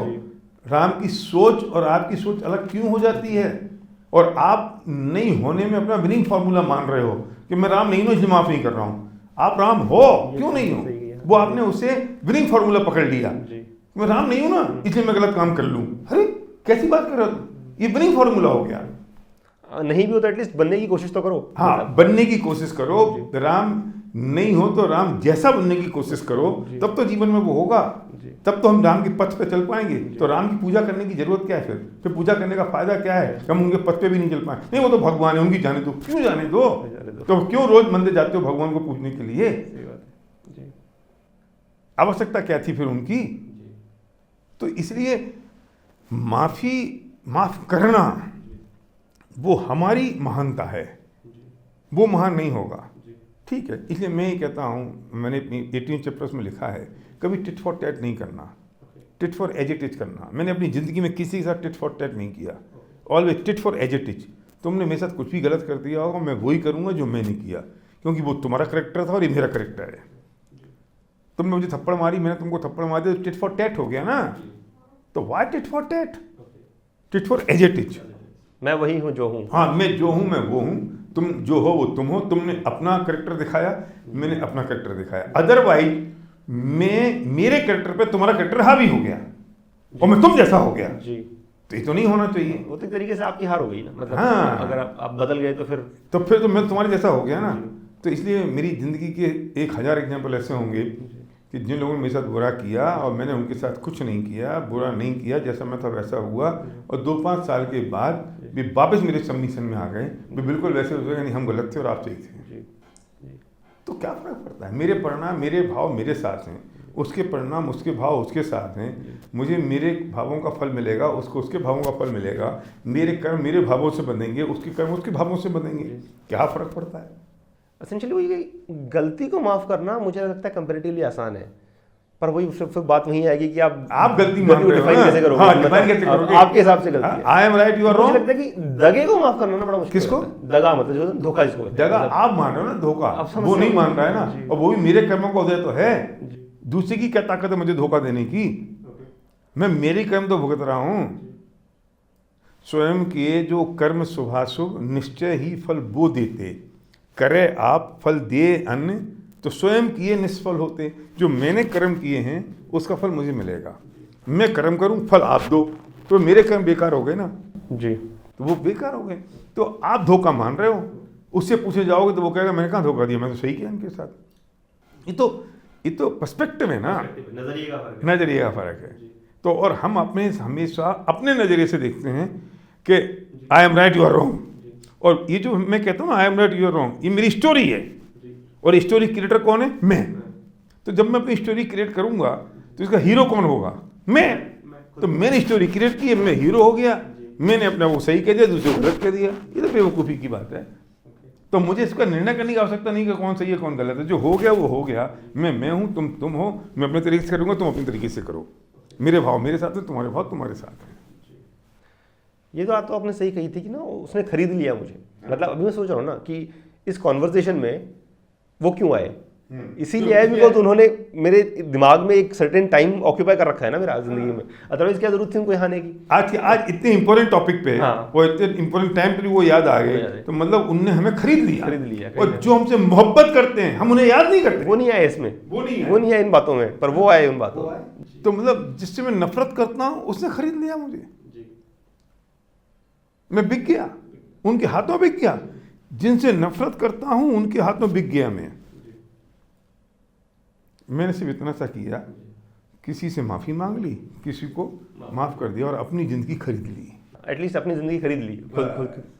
सर एक और चीज़ जिससे मैं हमेशा से स्ट्रगल करता रहा हूँ, मतलब मुझे समझ में नहीं है, मुझे लगता था कि फंडामेंटल लेवल पे ही गलत है, और जो आपकी बुक मैंने जब पढ़ी जिंदगी मेरे आप, तो उसमें भी उसका कॉन्टेक्स्ट आया, वो ये सामाजिक इज्जत का जो कॉन्सेप्ट है, और एसेंशली कि आपके सारे निर्णय, समाज के सारे निर्णय, हर इंसान के ज़्यादातर निर्णय इस बात से कहीं ना कहीं प्रभावित होते हैं, इनफैक्ट ड्रिवन होते हैं कि समाज में मेरी इज्जत हुई उस पर क्या फ़र्क पड़ेगा।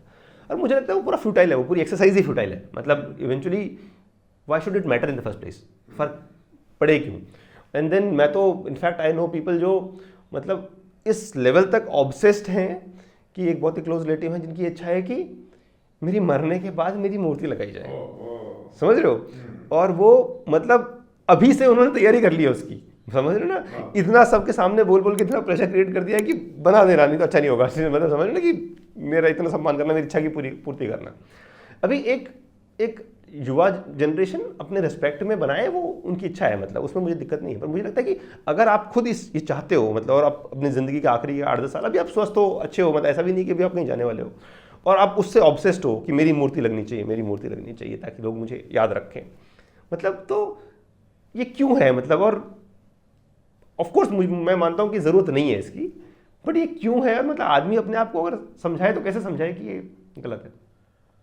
समझे तुमने ही कह दिया कि तुम्हारे रिश्तेदार ने कहा, इसलिए मैं थोड़े कठोर शब्दों का प्रयोग नहीं कर पाऊंगा, लेकिन अगर तुम इस बात को डिलीट कर दो कि तुम्हारे किसी परिचित का, तो मैं कुछ कठोर शब्दों का प्रयोग भी करूँगा। अब करिए, कोई दिक्कत नहीं है। इसीलिए मैंने उन परिचित रिश्तेदार का नाम नहीं लिया मैंने। ऐसे बहुत सारे लोग होते हैं। पहली बात तो ये कि हमने अपनी ज़िंदगी जीना भूल गए और हम दूसरों की ज़िंदगी जी रहे हैं। मैं लुकिंग गुड के बिजनेस में आ गया हूँ। लोग मैं सेंटर ऑफ अट्रैक्शन बनने की कोशिश कर रहा हूँ।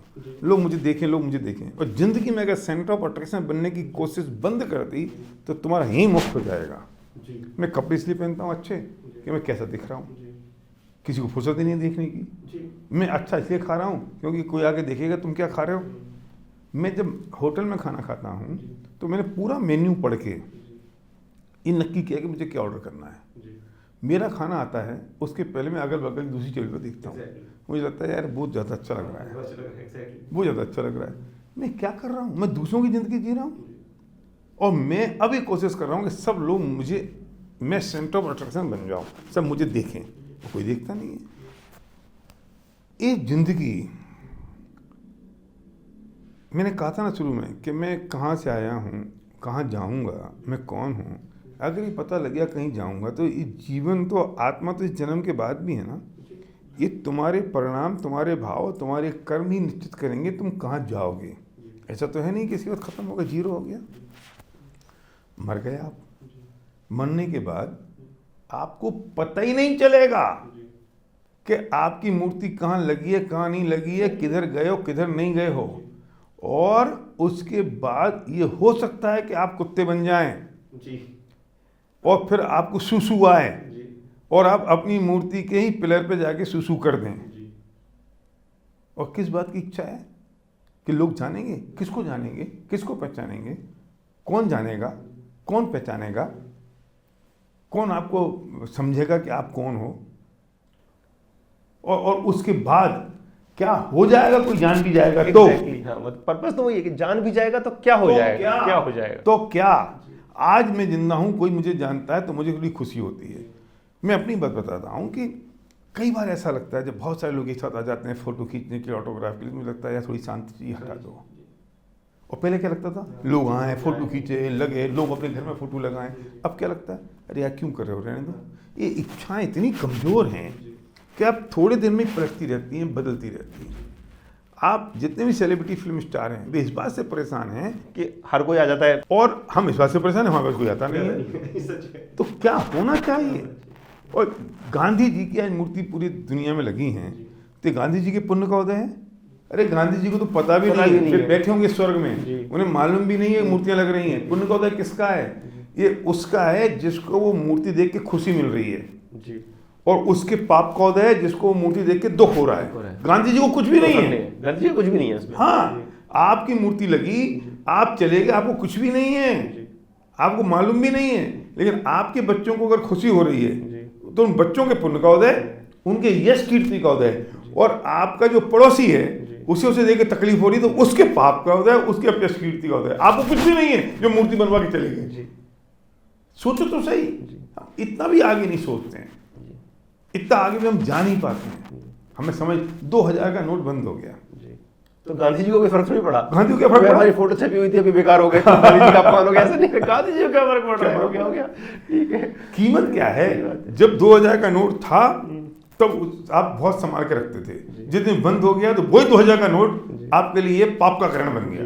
वही नोट, तो नोट में कुछ नहीं है, इस सिचुएशन में है और हम उसमें उलझ जाते हैं और अपने परिणाम खराब करके आज मान कसाय को पनपा रहे हैं। और इतनी तीव्र मान कसा है कि मैं जिंदा रहूं तब तो मेरा मान हो, और मरने के बाद मेरी मूर्ति बने तो मेरा मान हो। बहुत छोटी और हल्की सोच है वो, पॉइंटलेस एक्सरसाइज है वो। मतलब पर एसेंशियली वो कि दुनिया क्या सोच रही है मेरे बारे में, और मतलब वो इतना इंपॉर्टेंट हो गया। जबकि मुझे ऐसा लगता है कि दुनिया क्या सोच रही हो तो बाद की बात है, दुनिया सोच ही नहीं रही है आपके बारे में। मतलब दुर्भाग्य ये है कि हम जो सोच रहे हैं वो तो हम सोच रहे हैं, पर दुनिया क्या सोच रही है वो भी हम सोच रहे हैं। वो सबसे बड़ा नुकसान है जी।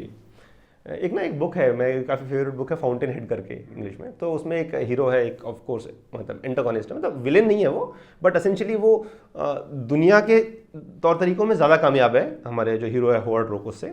बट वो कहीं ना कहीं एस्पायर करता है होवर्ड रोक जैसा बनना, as a personality, as a human being.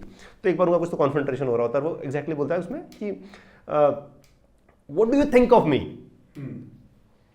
And hovered रोक जवाब देता है उसको, but I don't think of you. And that hits you कि इसलिए कि हम इस बात को लेके इन्फ्लुएंस है कि इसकी मेरे बारे में क्या राय है। सच्चाई है कि उसकी राय ही नहीं है। Nobody is bothered. मतलब किसको पड़ी है, किसको देखने की, हम सोच रहे हैं दुनिया मुझे देख रही है, किसी को पड़ी नहीं है, किसी को मालूम नहीं है। और इनफैक्ट वो आपकी बुक में भी एक शोक सभा का एक बहुत अच्छा कॉन्टेक्स्ट है। मतलब जब मैंने शुरू किया तो बुक पढ़नी, तो उसमें पहला चैप्टर वहीं से शुरू होता है, और वो बिल्कुल सजीव चित्रण है। मतलब अभी उम्र के उस पड़ाव पे हैं कि कई प्रिय जा चुके हैं, तो हमने शोक सभाएं अटेंड करी हैं, और क्वाइट लिटरली वही होता है। मतलब वहाँ पे राजनीतिक चर्चाएं होंगी, वहाँ पे अगला सरपंच कौन बनेगा और प्रधानमंत्री कौन बनेगा, देश में क्या गलत है क्या सही है, सब कुछ डिस्कस किया जाएगा। अदर देन कि वो जो डिपार्टेड सोल है उसके बारे में कोई बात, एक फॉर्मेलिटी के वो जो 2 मिनट की स्पीच होगी वो होगी, उसके बाद किसी को कोई फर्क नहीं पड़ता। और वो तब जब वो अभी गए हो, आपको गए 12 दिन भी नहीं हुए आपके पूरे, तब तो फिर आप सोच लो कि उसके बाद क्या ही फर्क पड़ता है किसी को, कोई फर्क नहीं पड़ता। और अपना पूरा जीवन अगर आप उनको ये बारे में सोचते हुए जी रहे हो तो it's a life lost I think. मतलब अपनी मस्ती में जीना शुरू कर दो, अपने आनंद में जीना शुरू कर दो, दुनिया आपके पीछे आ जाएगी। हम दुनिया के पीछे जाते हैं तो दुनिया और आगे चली जाती है। अपनी मस्ती में जीना शुरू कर दो, अपने आनंद में। और दुनिया को पीछे लगाना भी क्यों है? मतलब नहीं, आ जाएगी, आपको लगाना नहीं है, वो अपने आप आएगी, और आपको फर्क ही नहीं पड़ेगा, आ रही है तो नहीं आ रही है तो। एग्जैक्टली, इंपॉर्टेंट वो है कि फर्क नहीं पड़ना चाहिए। मैं सर्वगी जी से मिला हूँ, इनफैक्ट सर्वगी जी की वजह से आप आज यहाँ हैं, और मैं जब उनसे एक ही बार मिला हूँ, वो यही पॉडकास्ट पे आए थे, and I was thoroughly impressed. मतलब एक चीज़ जो मेरे दिमाग में आई थी कि इनके फादर ने पेरेंटिंग सही करी है, मतलब दैट थॉट, और मैं आपको खुश करने के लिए नहीं कह रहा हूँ, जेन्युइनली मुझे ऐसा लगा था। और तो अभी मैं I am a young father, मतलब अभी एक बेटा मेरा लगभग 5 साल का है, दूसरा 3-3.5 महीने का है।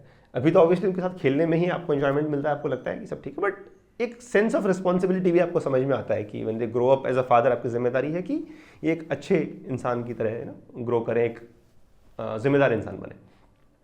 तो कुछ पेरेंटिंग टिप्स, मतलब एज अ फादर क्या करने चाहिए, बिकॉज वो बहुत बड़ी जिम्मेदारी है, आप एक नई जनरेशन को की जिम्मेदारी आपके अंदर। बिल्कुल सही कह रहे हो। मेरे एक घंटे का सेशन है फैमिली रिलेशनशिप यूट्यूब पर, उसमें मैंने बहुत अच्छी तरह से ये बात कही है लेकिन मेरे बच्चों की अच्छी पेरेंटिंग हुई है, उसके लिए मुझे या संध्या को, मेरी वाइफ को, कोई कर्तृत्व का बहुत बोझ या अहंकार नहीं है। इसमें तो उनकी योग्यता ज़्यादा काम आई, लेकिन फिर भी अगर हम योग्यता को निखारने की जिम्मेदारी होती है। मैंने हमेशा से शुरुआत ये की कि मैंने अपने बच्चों को अपने साथ शामिल रखा हर चीज़ में, और कोई चीज़ में थोपी नहीं पर एनरोल किया। इन दोनों बातों में बहुत बड़ा फ़र्क है। हम थोपते हैं, एनरोल नहीं करते हैं। तो शुरू से चाहे बिजनेस हो, मेरी मीटिंग हो, मेरे समाज के काम हो, मैंने हर चीज़ ट्रांसपेरेंसी से उनको बताई। फिर हम ऐसा क्यों कर रहे हैं ये उनको बताया। तो उनकी जो नर्चरिंग हुई वो ढंग से होती गई और साथ साथ रहते गए। तो साथ साथ रहे तो उनमें कभी वो इमेच्योरिटी फीलिंग मुझे नहीं आई। और रिलेशनशिप का मतलब है सेक्रीफाइस, और रिलेशनशिप रिक्वायर सेक्रीफाइस। वो बेसिक फंडामेंटल है, बेसिक फंडामेंटल शुरू होते हैं। मुझे कई बार सेक्रीफाइस करना पड़ता है उनके शौक, उनकी रुचि और उनके मन के हिसाब से, और कई बार वे करते हैं हमारे हिसाब से।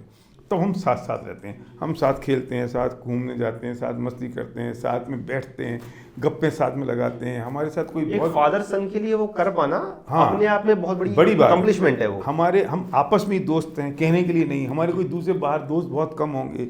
हम समय उनके पास कम बिताते हैं, हमें घर में ही समय बिताना अच्छा लगता है, क्योंकि वो एनवायरनमेंट और माहौल बिल्कुल वैसा है। और प्राइस पे करनी पड़ती है जी, मतलब ऐसा नहीं है। और मैं कभी ये नहीं मानता हूँ जनरेशन गैप होता है जी।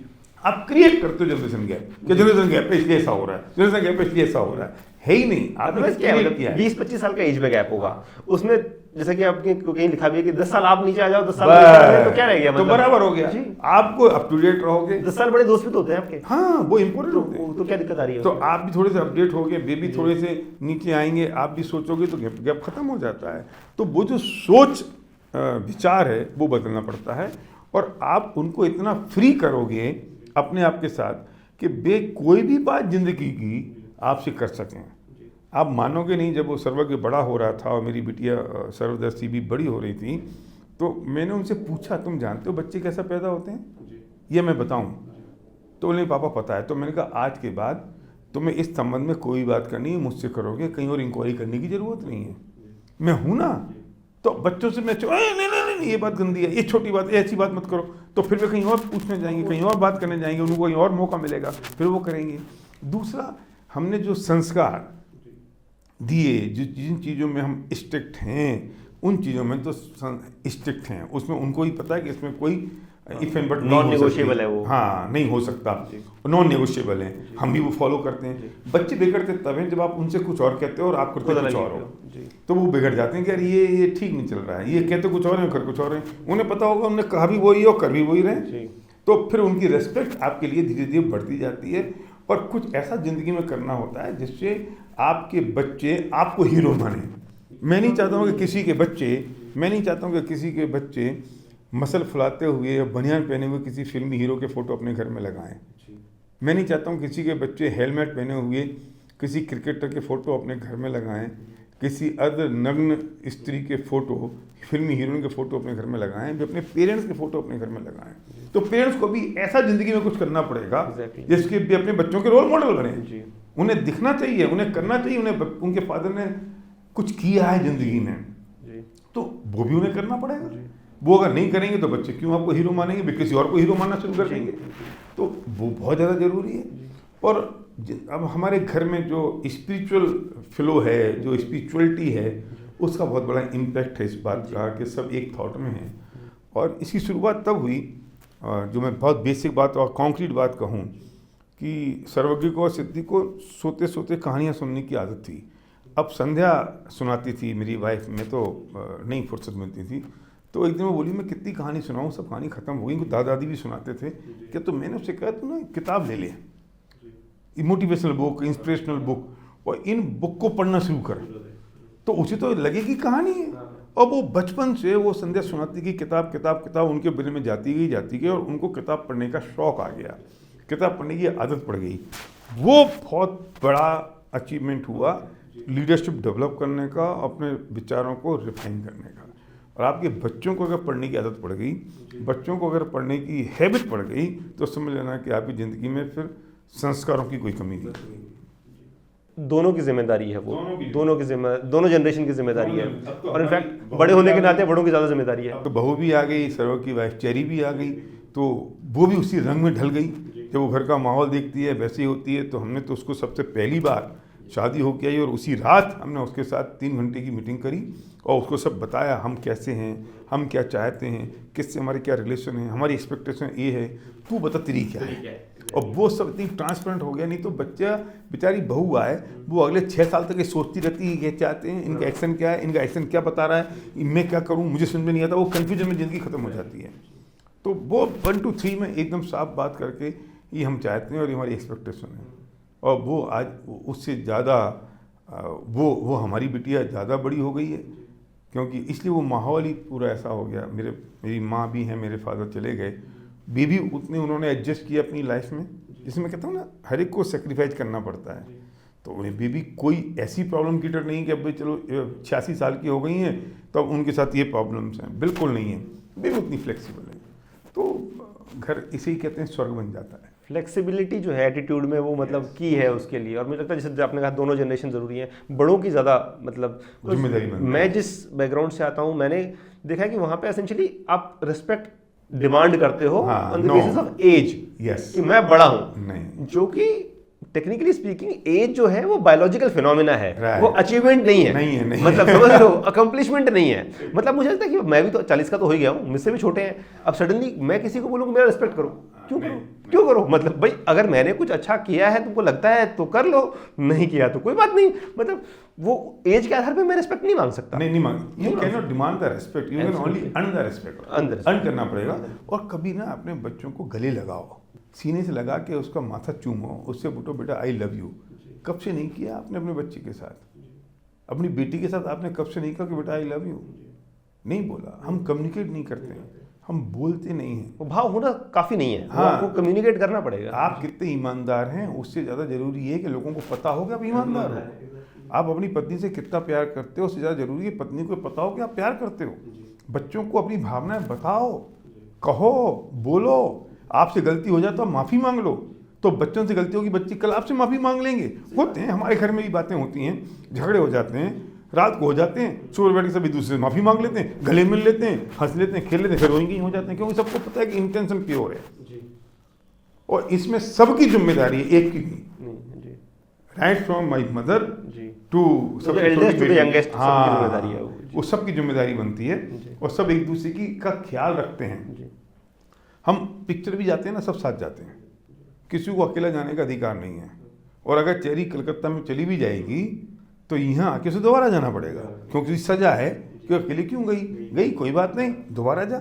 तो ऐसा नहीं हो सकता कि आज एक की इच्छा नहीं है तो 5 6 नहीं करेंगे वो काम, एक की इच्छा तो सब वो काम करेंगे। तो वो ये मेरा एक तरीके से लाइफ गोल है कि जब मैं अपने जीवन को जब पीछे मुड़ के देखूंगा बुढ़ापे में, तो ये जो जिन पैरामीटर्स पे मैं नापने की कोशिश करूंगा मेरी जिंदगी की कामयाबी को, उसमें ये एक बहुत बड़ा पैरामीटर है। बहुत बड़ा, मतलब मैं ये नहीं कह सकता हूँ कि मैं बहुत काम करके आया हूँ, मैं थक गया हूँ, अब मैं नहीं जा रहा घूमने। नेवर, ये कभी नहीं होगा। मेरे तो बच्चे छोटे थे और मैं बहुत काम करता था और मैं अभी आ भी रहा हूँ और 5 दिन की ट्रिप से आ रहा हूँ, तो बच्चे कहते थे पापा थक गए तो मत चलो घूमने। मैं कहता नहीं, चलो तैयार हो जाओ, बस मुझे 5 मिनट दो, मैं कपड़े चेंज करता हूँ, घूमने चलो। ये उनकी गलती थोड़ी है Exactly. कि मैं थका हुआ हूँ, ये उनकी गलती तो नहीं है कि मैं 5 दिन के ट्रिप से आया हूँ। वो बैलेंस तो मुझे बनाना पड़ेगा ना कि नहीं यार अब मैं नहीं जा रहा, मैं थक गया हूँ। तो बच्चे फिर अकेले जाना शुरू कर देंगे जी। फिर पत्नी अपनी कोई नई किटी पार्टी में सहेली ढूंढ के चलना शुरू कर देगी जी। तो ये आपकी जिम्मेदारी बनती है ना कि आप उनके साथ करो जी। और आपकी जिम्मेदारी बनती है ना उनको। एक अगर बिटिया की इच्छा है कॉफ़ी पीना है तो किसी की इच्छा नहीं हुई तो भी सब जाएंगे कॉफ़ी पीने के लिए। तो उसकी इच्छा है ना, चलो हो गया काम खत्म हमारा, हम जीत गए जिंदगी की लड़ाई। बिल्कुल नहीं तो कल क्या होगा, अरे मैं 2 दिन से कह रही हूँ कॉफ़ी पीने जाना, ये कोई जान ही रहे, वो अपनी फ्रेंड के साथ चली जाएगी, अकेली चली जाएगी, फिर क्या करोगे आप? फिर वहाँ से शुरुआत होती है, फिर वो शुरुआत होती है, फिर वहाँ से धीरे धीरे वो शुरुआत हो जाएगी। और फिर आप हम इवन हम घूमने जाएंगे तो हम सारे 5 जाएंगे। अब माँ जा नहीं पाती हमारी, पहले जहाँ जा सकती थी वो जाती थी, अब एज उनकी 86 87 हो गई, तो 5 जाएंगे, फिर घूमने भी जाएंगे, 5 जाएंगे। अकेला कोई नहीं जाएगा, उसका मन नहीं लगेगा। तो फिर वो वहाँ भी वो माहौल बनाना चाहिए ना।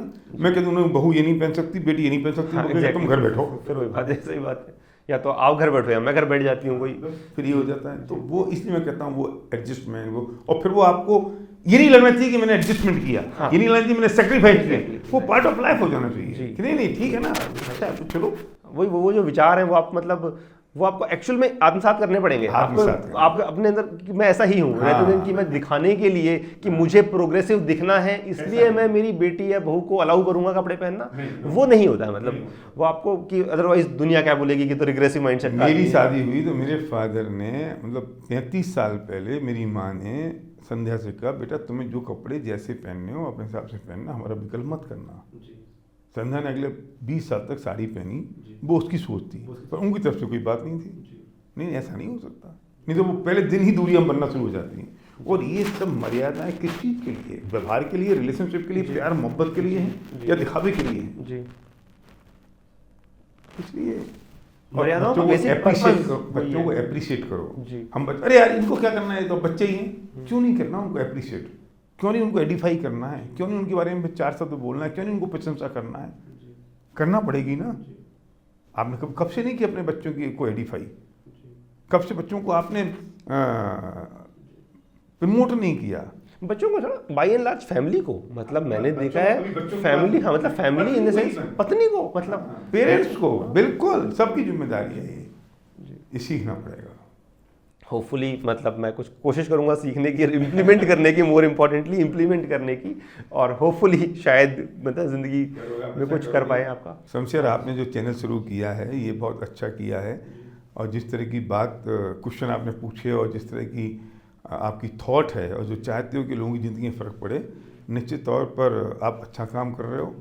लोगों को मौका मिलेगा अपनी बात कहने का, और इस चैनल से कई लोगों की ज़िंदगियों में चेंजेस आएंगे। ये अच्छा काम कर। जी sir, thank you very much आपकी अप्रिसिएशन के लिए। एक सवाल और है, जैसा कि आप वक्ता बहुत अच्छे हैं, जैसा कि मैं ऑफ कोर्स आपके सुनता आया हूँ काफ़ी टाइम से यूट्यूब पे, और आज साक्षात भी मैंने सुन ही लिया आपको। और कम्युनिकेशन स्किल जो है वो एक लाइफ स्किल है, मतलब ज़रूरी है जीवन में। इनफैक्ट मैं मानता हूँ कि सबसे ज़रूरी जो स्किल्स हो सकती हैं वो कम्युनिकेशन स्किल है। और आपके तो मैंने सेशंस देखे हैं, मतलब 10-10, 20-20 हज़ार की ऑडियंस होती है, क्वाइट लिटरली लाइव, मतलब ऑनलाइन की तो मैं बात भी नहीं कर रहा हूँ, लाइव ऑडियंस।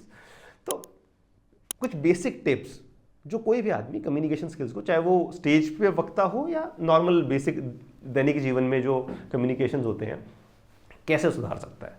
बिकॉज ये बहुत इंपॉर्टेंट स्किल है लाइफ में, अपने थॉट्स को कम्युनिकेट कर पाना। जी, पहली बात तो उसका तरीका ये है कि आप दिल से बात करो जी, बनावटी बनने की कोशिश बिल्कुल मत करो जी। मैंने कभी भी कुछ बन के बोलने की कोशिश नहीं की, मैंने दिल से बात की जी।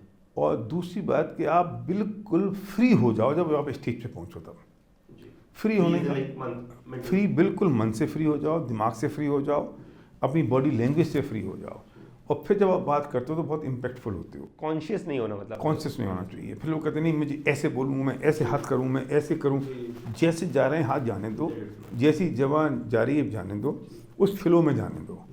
प्रार्थना करो स्टेज पे जाने से पहले कि जो बात मैं कह रहा हूँ मेरी जवान पर सरस्वती विराजमान हो, जो मैं कहना चाहता हूँ वो बात वैसी ही जाए, और लोगों को इतनी सद्बुद्धि मिले कि वो मेरी बात को उसी तरीके से समझें और अपनी ज़िंदगी में चेंजेस लाएं। आपके वो भाव बहुत इंपॉर्टेंट हैं। आप प्रोफेशनली बोल रहे हो, कमर्शियली बोल रहे हो, लेकिन ultimately end of the day तो उनकी ज़िंदगी में चेंज आना चाहिए, वो बहुत इंपॉर्टेंट है। दूसरा, कंटेंट बहुत इंपॉर्टेंट होता है। आप किस कंटेंट पे बात कर रहे हो, और मैं हमेशा सलाह दूंगा कोई भी स्पीकर हो कि आप नोट्स बना के जाओ। लोग सोचते हैं कि नहीं नहीं नोट्स की क्या जरूरत है, बोलूंगा तो कॉन्फिडेंट लगूंगा, या उससे क्या होता है कि आप जिस टॉपिक पे बात कर रहे हो या जिस लाइन पे बात कर रहे हो उसमें आप पूरे डूब के बात करते हो, तो आप अगली बातें भूल जाते हो मुझे इस वक्त क्या कहना है, तो फिर आप भटक जाते हो, तो आप शुरू कहीं और से हुए थे, पहुंच कहीं और गए। तो ये चैलेंज आपने मेरे को सही बताया, अभी अपनी बातों में मैं इतना खो गया आपकी बातों में कि अगर ये सवाल नहीं होते तो मैं सच में मैं स्ट्रगल कर रहा होता, बिकॉज आपके सवालों के जवाब इतने इंटरेस्टिंग है कि मैं ऑफ कोर्स डीप उस थॉट में हूँ। अब जवाब खत्म हो गया, अब मैं क्या पूछूं, अब सडनली मतलब मेरा दिमाग ब्लैंक हो जाता है। वो तो ठीक है, क्वेश्चंस हैं तो हेल्प कर रहे हैं मेरे को। हमेशा विषय पे रहता हूँ, मैं विषयांतर नहीं हुआ, चाहे मैं स्पिरिचुअल टॉक दूँ, चाहे मैं प्रोफेशनल, चाहे मोटिवेशन, चाहे लीडरशिप, और मैं हर टॉपिक पे 15 मिनट भी बोलूँगा तो नोट्स बना के जाऊँगा। तो मेरे पास वो लिखे होंगे, तो जब मैं उसमें डूब गया तो मुझे पता नहीं अगली बात क्या बोलनी, तो मैं उसमें देख लेता हूँ क्या अगली बात क्या बोलनी। तो जब आप ये कोई ये नहीं समझता कि आप गलत कर रहे हो, ये थॉट मैंने बदली है।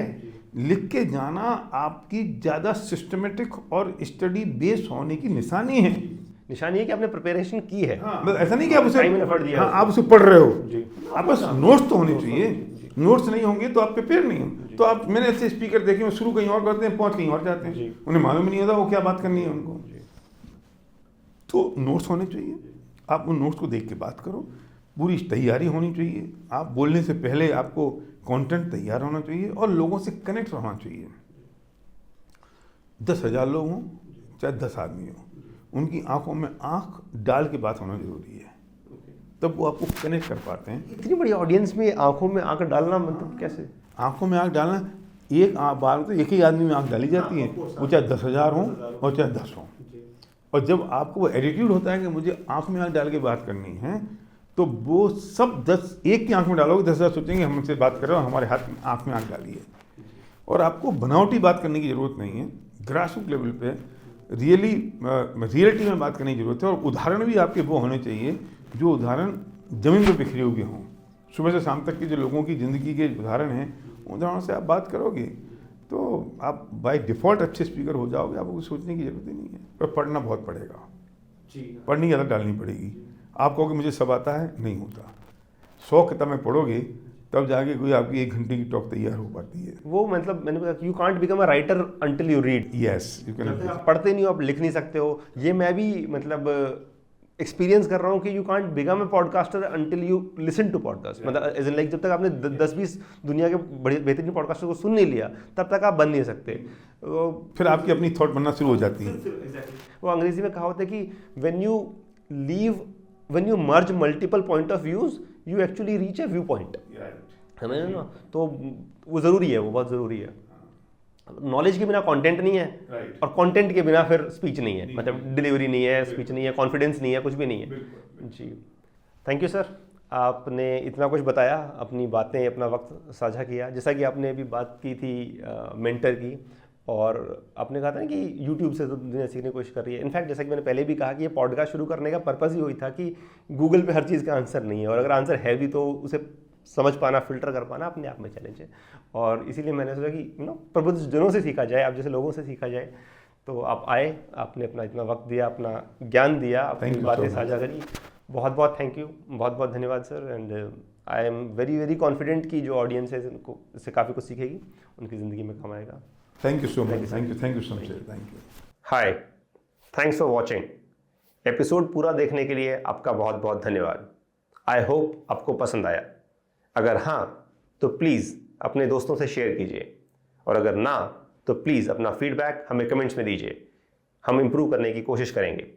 एक रिक्वेस्ट और है कि आप प्लीज़ हमें कमेंट्स में बताइए कि आप किन गेस्ट को हमारे पॉडकास्ट पे देखना चाहेंगे, and we will try our best to get them on the podcast. Thank you.